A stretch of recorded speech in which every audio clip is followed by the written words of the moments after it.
I need you to do something for me, right now. Go look at the ceiling vents in your home, the ones in your bedroom, your bathroom, the hallway. Now imagine seeing eyes looking back. That's what happened to me on day 13 of a 2-week house-sitting job. And the worst part, I wasn't supposed to find out. Because if I had checked the vents on day 1 like I almost did, I wouldn't have made it to day 2. This is the story of the guest who never left and why I will never house-sit again. It was October 2023. I was 24, between apartments and desperate for cash. I found the listing on a house-sitting website, not one of the big ones, a smaller forum for high-end properties and reliable sitters.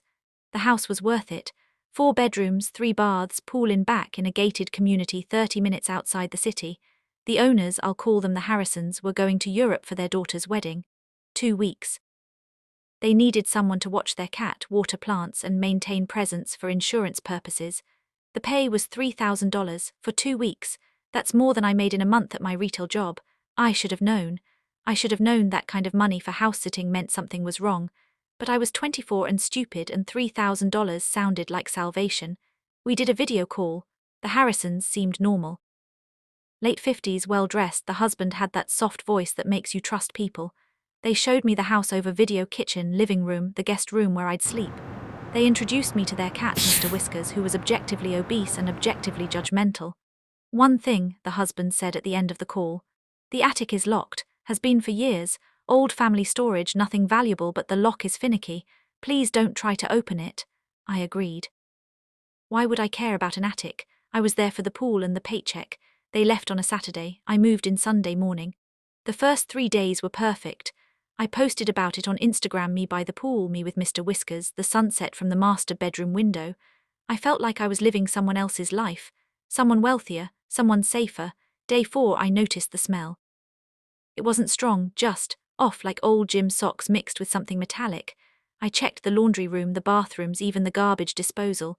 Couldn't find it. I opened windows, it went away. I closed them at night, and in the morning it was back. I texted the Harrisons.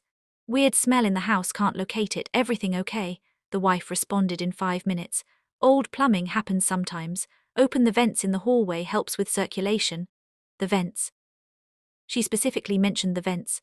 I found the vent in the hallway ceiling, one of those rectangular ones with the slats you can adjust. I stood on a chair to open it wider, and I almost looked inside. I had my phone flashlight out. I was going to check, but Mr. Whiskers started yowling like I'd stepped on his tail. I got down to feed him and I forgot about the vent. I forgot about it for 9 more days. Day 7, the noises started. Not loud, subtle, creaks from above. The house had an attic, so I expected some settling sounds. But these were rhythmic, patterned, like someone taking careful steps across a wooden floor. Stop, wait, step again. I told myself it was squirrels, raccoons. The house was surrounded by trees. That night I woke up at 3 a.m. because Mr. Whiskers was staring at the ceiling. Just sitting in the corner of my room, looking up, tail puffed like a bottle brush. His eyes tracked something across the ceiling. Back and forth, back and forth. I turned on every light in the house. I didn't sleep. Day 10, I found the first note. It was on the kitchen counter. I hadn't put it there. It said in blocky, childish letters, "Please don't leave Mr. Whiskers alone." I called the Harrisons immediately. No answer. I texted. Nothing. For 6 hours, radio silence. Then the wife texted back, "Sorry, bad signal in Tuscany. That's from our daughter. She was worried about the cat. Old note must have fallen from the fridge." But it wasn't old. The paper was crisp. The ink hadn't faded. And I had checked the fridge. There were no other notes, no magnets, nothing it could have fallen from. Day 12, I stopped sleeping in the bedroom. I slept on the living room couch with every light on. I told myself I was being paranoid. $3,000. I just had to make it 3 more days. Day 13, that's when I found the vent. I was in the hallway. The smell was worse than ever, that metallic, thick odor. I stood on the same chair I'd used 9 days before. I had my phone flashlight and I looked. The vent slats were dusty. But behind them, deeper in the duct, there was something that didn't reflect light like metal should. It was matte, fleshy. I tapped the vent cover. It rattled. Their eyes opened. 2 eyes reflecting my phone light like an animal in headlights. They blinked. Slowly. They'd been closed, waiting, watching me for how long? How many days had those eyes been open in the dark, following me from room to room? I fell off the chair. Hard. I heard scuffling in the vent, fast, panicked movement, retreating deeper into the house's bones. I ran. I grabbed my bag, my keys, my phone. I left everything else. I left Mr. Whiskers yowling in the kitchen. I got in my car and I drove until I hit the highway, until I saw other cars, other people, the safety of fluorescent lights and gas station coffee. I I called 911 from a Shell station 30 miles away. I told them someone was living in the vents. They asked if I was on drugs. I said check the house. Stay Check sharp. the attic, please, they found Got it. him. Looks quiet. His name was Daniel. He was 31, he'd been missing for 8 months. He wasn't a stranger to the Harrisons, he was their son. The daughter's wedding in Europe, there was no daughter, there was no wedding. The Harrisons had one child, Daniel, and he'd struggled with schizophrenia since his teens. In his early 20s, he became convinced that they were coming for him. The government, aliens, the story changed. The Harrisons tried everything, hospitals, medication, but Daniel would flush his pills and hide. He was an adult, they couldn't force treatment. So they did what they thought was protecting him. They built a space where he could hide, where he could feel safe. The attic wasn't locked because of old family storage. It was locked because that's where Daniel lived. Had lived for 2 years, but Daniel got bored or curious or sicker.